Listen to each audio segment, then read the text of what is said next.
Aulia dan saya Minta Ramadhani. Kami dari kelompok 5 ingin menjelaskan materi tentang perlawanan di Ponegoro.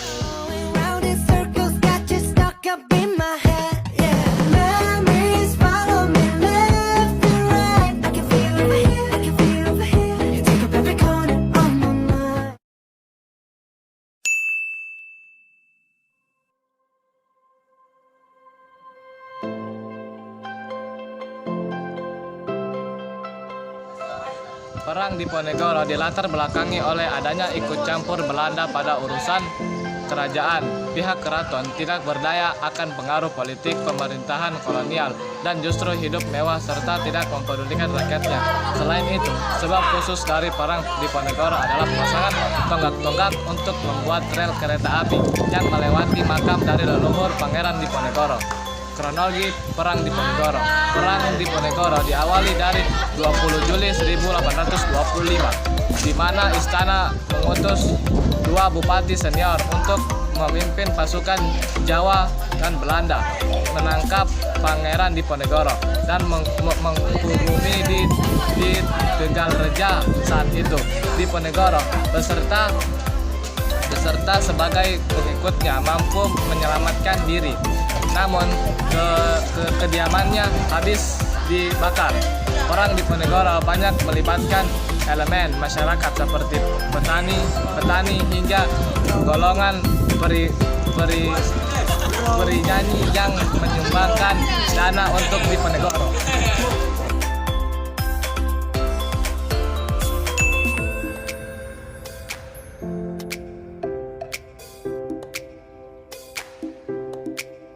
Perjuangan Diponegoro dibantu oleh Kiai Mojo yang merupakan tokoh spiritual pemberontakan.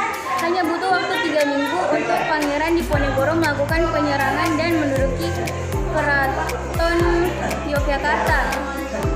Keberhasilan ini diikuti di beberapa wilayah pada tahun-tahun pertama.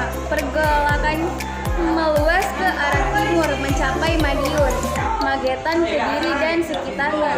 Meluasnya pergerakan Diponegoro dianggap sebagai menggerakkan kekuatan di seluruh Jawa. Dalam pelaksanaannya, perang Diponegoro dilakukan melalui taktik gerilya.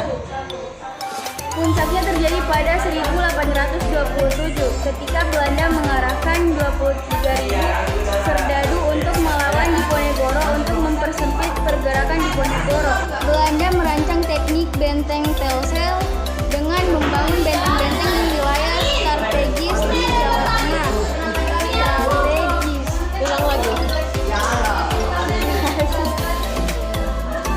Belanda merancang teknik di benteng Telsel dengan membangun benteng-benteng di wilayah strategis di Jawa Tengah dan Jawa Timur sehingga Pangeran Diponegoro terjepit pada tahun 1829.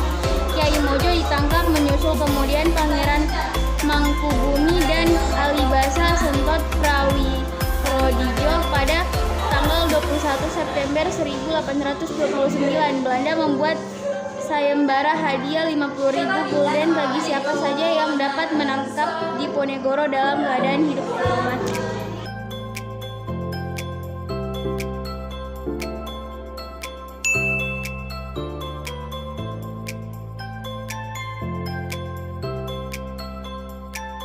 Pada tanggal 16 Februari 1830 melihat keadaannya yang melemah, Pangeran Diponegoro setuju untuk bertemu dengan utusan Jenderal De Kock, Kolonel Baptiste Clarence. Pertemuan dilakukan beberapa kali dengan Jenderal De Kock untuk mengadakan gencatan senjata. Mata-mata dari Belanda melihat bahwa Diponegoro bersikeras mendapatkan pengakuan sebagai Sultan di Jawa di bagian selatan.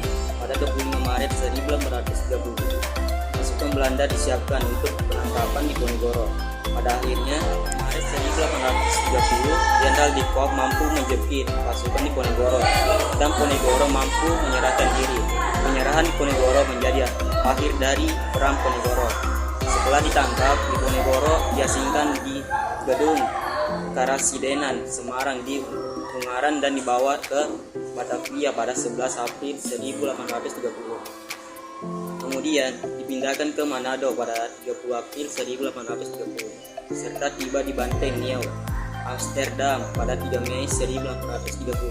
Pada tahun 1834, Pangeran Diponegoro dipindahkan ke Makassar dan wafat di Benteng Rotterdam pada 8 Januari 1855.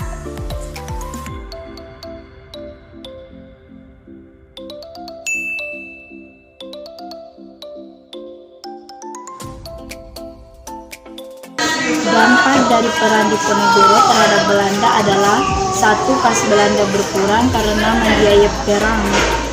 2. Kekuasaan Belanda di Jawa semakin berkurang. Dampak perang Diponegoro terhadap rakyat Indonesia adalah: perang ini menewaskan 200.000 rakyat Indonesia ini. Perang dirasakan di seluruh Nusantara. Semakin parahnya perekonomian Indonesia. Hasil tanam paksa digunakan untuk membiayai pihak militer Belanda.